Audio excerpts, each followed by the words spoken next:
Hermano, vamos de Galilea a Jerusalén. Estamos recorriendo con Jesús esas idas de Betania a Jerusalén. Ahora estamos en el templo.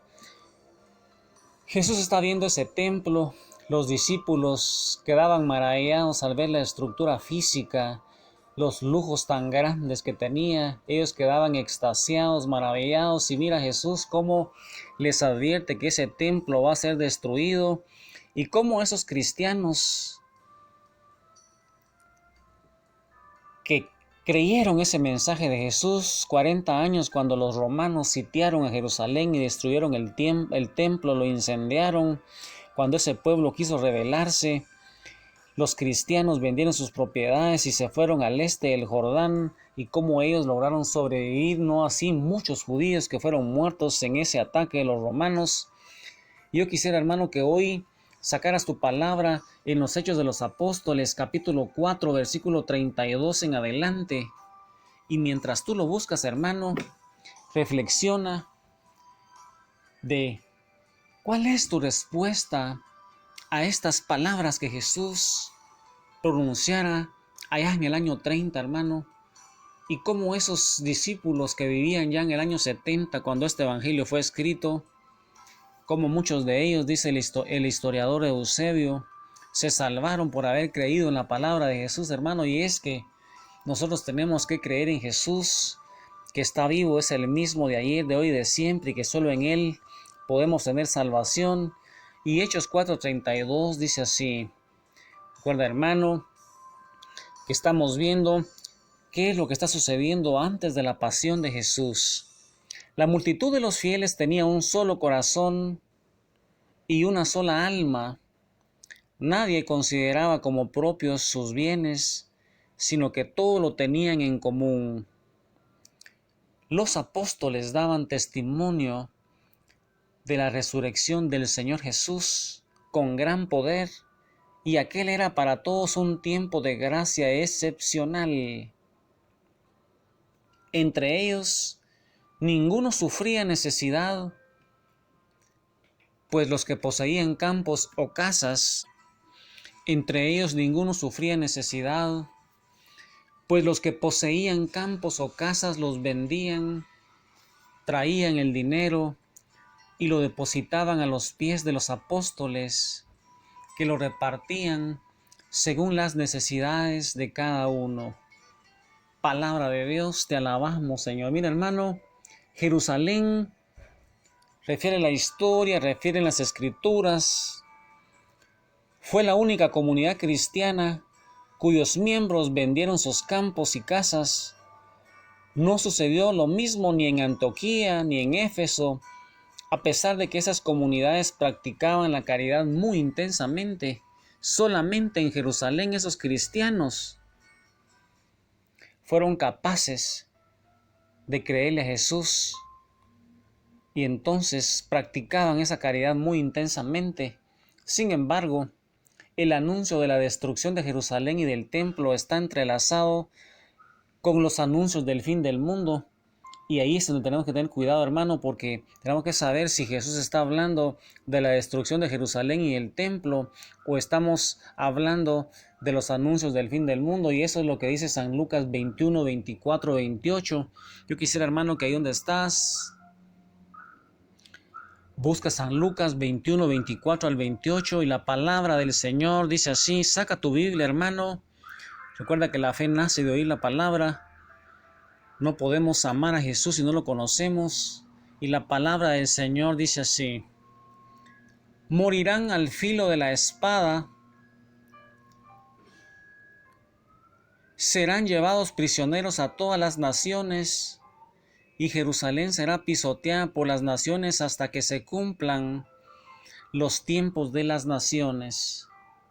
Entonces habrá señales en el sol, en la luna y en las estrellas, y por toda la tierra los pueblos estarán llenos de angustia, aterrados por el estruendo del mar embravecido.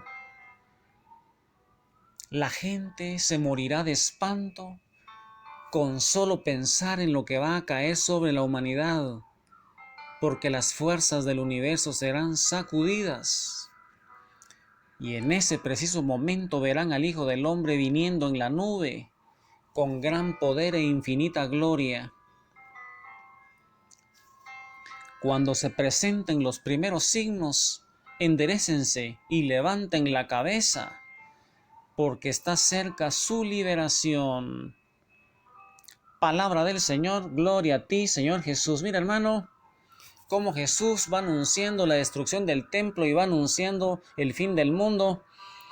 Y San Agustín, un santazo de primera categoría que vivió en el siglo IV, hermano, en un libro que él escribió que se llama La Ciudad de Dios, confirma que es difícil distinguir ambos eventos a menos que se comparen anuncios semejantes en los tres sinópticos.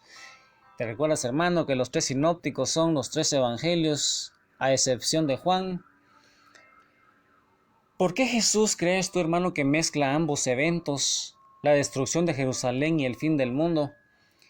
Dice que la primera venida de Cristo trae el juicio sobre el templo y Jerusalén, y la descripción de su desaparición es un preanuncio de la segunda venida de Cristo, cuando Él va a venir a juzgar el mundo entero, como lo vimos en la escatología católica, hermano, y lo decimos en el credo, que Jesús va a venir a juzgar a vivos y muertos y su reino no tendrá final. Lo que sucedió al templo, el cual fue juzgado infiel, pretende ser un anuncio de lo que sucederá cuando vuelva a juzgar al mundo. Los eventos son tan parecidos que parecen idénticos. Y también los evangelistas nos van narrando parábolas de esos anuncios escatológicos. Recuerda, hermanos, escatológicos son los signos que van a suceder al final de los tiempos. Y nos va narrando Jesús parábolas sobre la vigilancia, sobre la perseverancia final. Nos va hablando del ladrón nocturno, nos va hablando del siervo fiel y del siervo infiel. Y eso es lo que dice San Mateo 24, 42 al 51. Y eso, hermano, es lo que nos dice Jesús a través de la pluma de Mateo, capítulo 24 al 42, de cómo nosotros tenemos que esperar ese día del Señor. Y la palabra del Señor nos dice así. Ahí en oración, hermano, con María Santísima, medita las Escrituras, pensando que Jesús está hablando a tu oído, te está enseñando, como enseñó a sus discípulos, para que tú y yo estemos preparados en su parucía, en su segunda venida, del Señor, hermano, donde va a venir a juzgar a vivos y muertos, y que no nos encuentre dormidos, como algunas personas, en esa destrucción del templo de Jerusalén, que es la figura del final de los tiempos. Hermano, entonces, San Mateo 24, 42 dice así: por tanto, velen, porque no saben en qué día viene su Señor. Pero entiendan esto: si el dueño de la casa hubiera sabido a qué hora de la noche iba a venir el ladrón, hubiera estado alerta y no hubiera permitido que entrara en su casa. Por eso también ustedes estén preparados, porque a la hora que no piensan, vendrá el Hijo del Hombre.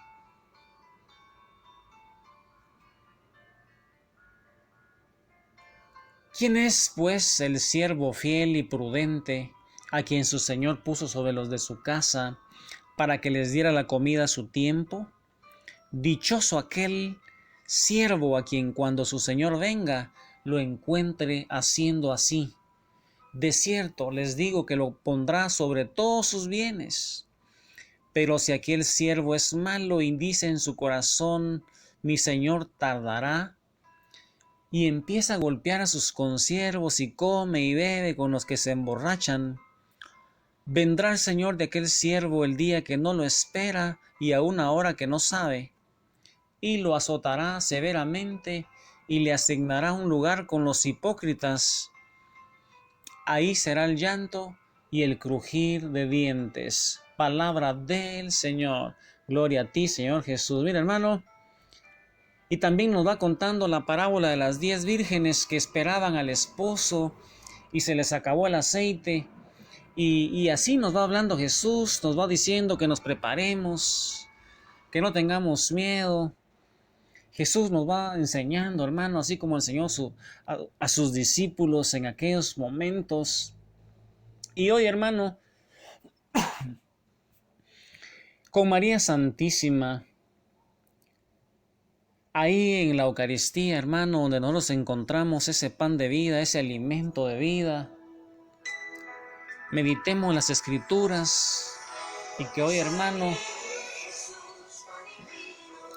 ahí preparémonos, hermano, porque Cristo viene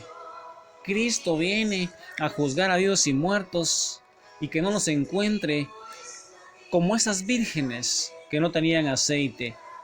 Meditemos las Escrituras, hermano, con María Santísima.